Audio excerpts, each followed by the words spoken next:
So ayan po, oh. Kita nyo naman guys, no?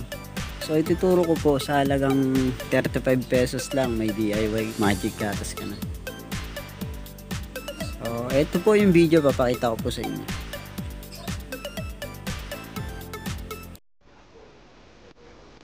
So ito po ang mga kailangan natin para sa ating DIY magic gatas. Unahin na po natin ang suka, dato puti. Hindi po yan sponsor. Kailangan din natin ng mantika. Siyempre, ang pinakamahalaga dyan ito. Palmolive. So, kahit ano naman ito, kahit anong shampoo. Palmolive shampoo. Pero sa akin, recommend ako ito para mas maganda yung ano niya, pag-mix niya sa ating cream silk. Ayan. Conditioner. So, kailangan natin ng dalawang conditioner. At lagayan. So, ito pong lagayan to, meron na po siya, gumawa na po ako. Kaso po, paubos na, kaya dadagdagan ko na lang po para mas magamit ko pa po ng matagal. So, unahin na po natin to. Sasalin lang po natin muna to. So, medyo pa fast forward ko na lang po. Ayan po, at nasalin ko na sila lahat. So, ayan po. Tapos na po yan. So, kailangan, meron pa pala akong di nasabi, tubig, para idagdag natin dito. So, sa tubig, dalawa lang, sa akin kasi ano eh, dalawang sukat lang ng ganito eh. So, maglalagay ako. Sub lang natin at baka mahulog. Update ang ating patungan.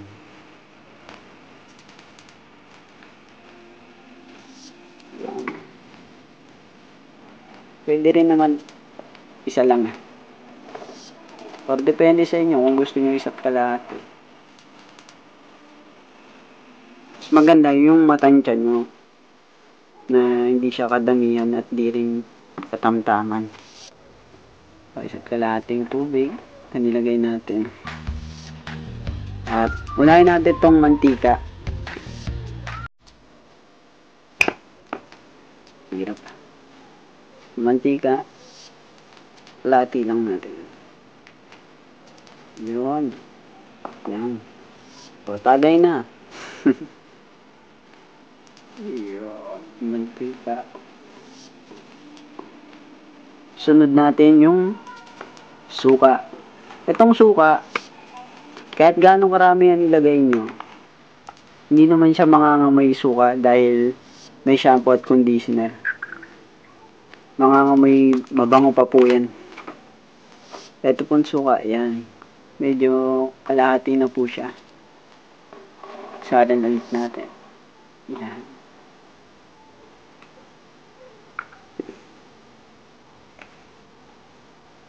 Tignan nyo po. Yan po yung ano niya. Pinaka finish niya. Gagawin nyo lang po, shake nyo lang po siya. Yan. Shake nyo lang po, okay lang po yan. Para yung conditioner matunaw din po. Shake nyo lang. Talagang 35 pesos, meron ka ng magic gatas. Ito nga palang magic gatas na ginawa ko, na DIY ko.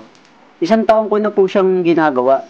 1 taon na rin po kasi yung aking motor. So, ayun lang po yung ginagamit ko sa kanya. Wala na po akong ginagamit ng BS1.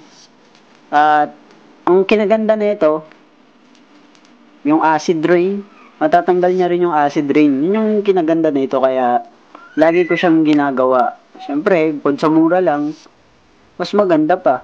Kung napupunan nyo na medyo mamantika-mantika, bawasan nyo yung mantika sa susunod na gawa nyo para mag-less yung mantika. Kasi ganun lang naman yun eh. O kaya, damihan nyo yung conditioner or yung shampoo. Dagdagan nyo na lang kung napasobra kayo ng mantika.